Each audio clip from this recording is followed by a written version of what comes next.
Hello, I'm in Malta and want to mention the geography in the area, and that the reason I want to mention the geography is because I was with someone a couple of days ago who was talking about a building site they are near, and the diggers have excavated some Punic tombs, and therefore the site has to be studied before its work's completed or even allowed to progress. So Punic, we hear the word Carthage, we hear the word Punic. What does it mean? Well, there are a mountain of Punic remains in Malta, and Carthaginian remains, and Roman remains, and English remains, and all sorts of influences from external forces. But the Punic stuff and the Carthaginian stuff comes from Tunisia in essence. And when in the Middle Ages and in prehistoric Africa, the people here were thinking about the external influences. Tunisia is north of Malta, the top of Tunisia, and currently in Malta, if you ask the average person where did the Punic stuff come from, the Punic people come from, sorry, and where did the Carthaginians come from, they will scratch their heads and give you a blank stare. They know the words, they read about it, but they don't know where they come from. These people come from, the Punic influence, the Carthaginian influence comes from Northern Africa, which in simple terms is due west.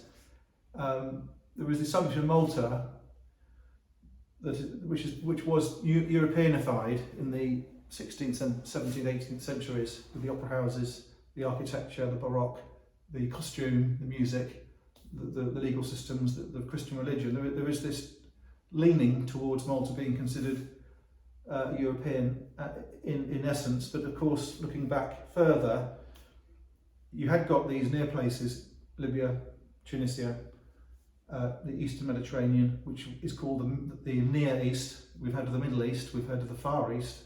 Who talks about the Near East? Malta is not the Near East, but Malta is near what's known as the Near East. And there are the influences from Turkey, from the far end of the Med in the east. So what the people in Malta in the medieval era had astronomy, and they had the idea, they knew where the sun was, but they didn't know about magnetism, and they didn't know north from south fundamentally, apart from the astronomy.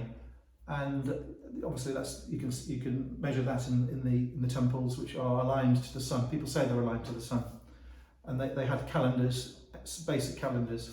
But to a Maltese island person, they wouldn't have been considered Maltese or called Maltese then. To the people in history in Malta, whether you were north or south, east or west, it was really a matter of distance and influence. And as I say, Malta is south of the north of Tunisia, and is really, if I'm being picky, it's more an African island perhaps than a Sicilian island. I don't know, I'm not a geologist. So if you drill further down into this, you've got the Roman Empire, and Rome was the epicenter, and we all hear about the Romans going to Gaul and going to Spain and going to Scotland and trying to take land on the other side of Hadrian's Wall. We hear about them going to Constantinople, where the emperor became a Christian, and the city was named after him. That city has since been lost to Islam. It's now Istanbul. We know about the Romans in Syria, in Egypt, all along the African coast, well inland, all the way around towards opposite Spain. The Romans had this empire, and they did the north, they did the south. And again, the Romans were not North European centric. They did the proximity empire, and they too have stuff here. They have the mosaics, they have the villas, they have the coins. So when I think of Malta from England, I am preconditioned by the language, I am preconditioned by the architecture and the Christian faith and the way people look and how they dress. And when I visit Malta, I see what is a European country, and that is a fairly recent thing. You could say the Knights particularly accelerated that process. Before Christianity, I I'm not so sure how European Malta was. The Knights wrote records about barefoot Maltese in a fairly insulting manner, and the effect of these military occupations brought in slavery, and at one point in Malta, I read 10% of the population were slaves. In fact, this last week I read at some stage at one time in England, 20% of the population were slaves. So you've got this country, Malta, this republic, in the EU, and it has all the trappings of a European, Northern European, Western civilization, and it is a Western civilization. But if you look at the map, there is the whole history which goes south. And if you look at Christianity, for example, in Ethiopia, they have stuff in Ethiopia which is just as Christian as any church in Italy, and older than. The Christian church in Ethiopia is in retreat, of course. They have some fantastic Christian stuff there. And we have these, as I say, these Roman ruins all along the top of North Africa, which hardly anyone ever goes to. And they are extant. Some of them are extant, meaning you're not getting the odd pillar and the odd sort of column that's been toppled over. You've got the whole town.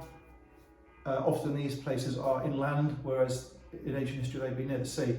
So it's just a comment really because of what a couple of people mentioned to me this week, which made me think of this African stuff. The other thing, of course, we have a picture here of St. Augustine, and he was a bishop of Hippo. Hippo is in Africa. And of course, one more little factoid, when the Knights of Malta were kicked out of Rhodes by Islam, the Turkish invasion, the Knights had to be rehomed, and when they were in Rhodes, they were called the Knights of Rhodes. But they actually wanted to go to Tripoli because it was a metropolis of a sort, and their first choice was Tripoli, which is Africa, North Africa, and they ended up being rented or given, however you want to describe it, Malta, and they then became the Knights of Malta. Which begs the question, now the Knights of Malta have left Malta, they're in Rome, why are they still called the Knights of Malta when they're in Rome? They should be called the Knights of Rome, if you're being picky. So lots of contentious views and provocative views, of course. I don't mean to insult anybody, but that is what's happened, more or less, in an amateur summary. I think it's very interesting. I don't think it's discussed very much because it's not important really, and it's not that interesting to a lot of people. But that is what happened, and I find it interesting. Thank you very much.